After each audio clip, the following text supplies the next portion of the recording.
আবারও বিক্ষোভ চলছে ইরানে। রোববার টানা দ্বিতীয় দিনের মতো নিরাপত্তা বাহিনীর হাতে নিহতদের স্মরণে রাস্তায় নেমে আসে বিশ্ববিদ্যালয়ের শিক্ষার্থীরা। এ সময় আয়াতুল্লাহ আলী খামেনির মৃত্যু চেয়ে স্লোগান দিতে থাকেন ক্ষুব্ধ জনতা।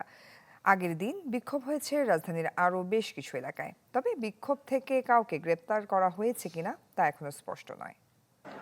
৭২ ঘন্টা ময়েশ্চার লক সমৃদ্ধ লিলি বডি ওয়াশ, শিয়া বাটারের গুডনেস স্কিন রিপেয়ার করে রাখে সফট ও গ্লোয়িং।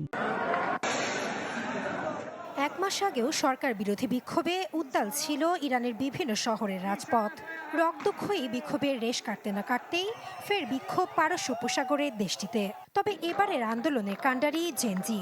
সরকারের অগ্নিচক্ষু উপেক্ষা করে আবারও রাস্তায় নেমেছেন তারা। শনিবার রাজধানী তেহরানের শরীফ ইউনিভার্সিটি অফ টেকনোলজি ক্যাম্পাসে প্রতিবাদে নামে বিশ্ববিদ্যালয়ের শিক্ষার্থীরা।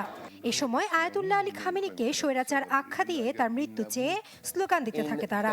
স্মরণ করেন জানুয়ারির গণবিক্ষোভে প্রাণ হারানো শহীদদের। একই দিন বিক্ষোভ হয়েছে তেহরানের শহীদ বেহেশতি বিশ্ববিদ্যালয়, আমির কাবির ইউনিভার্সিটি অফ টেকনোলজিতে। এছাড়া দ্বিতীয় বৃহত্তম শহর মাশহাদের স্থানীয় শিক্ষার্থীরাও নামেন রাজপথে। হাতে থাকা সরকার বিরোধী প্ল্যাকার্ড আর মুখে ফ্রিডম ফ্রিডম ধ্বনিতে উত্তপ্ত হয়ে ওঠে এসব এলাকা। দিন গড়ানোর সাথে সাথে নতুন নতুন এলাকায় ছড়িয়ে পড়ে বিক্ষোভের ঢেউ।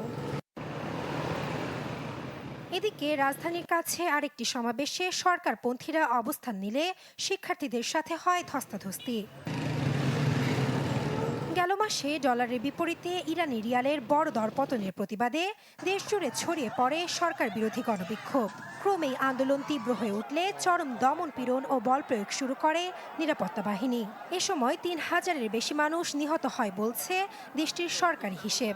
আন্দোলন দমাতে ইন্টারনেট বন্ধ সহ শাস্তিমূলক নানা ব্যবস্থা গ্রহণ করে খামেনি সরকার। এতে ভাটা পড়ে বিক্ষোভের ঢেউয়ে।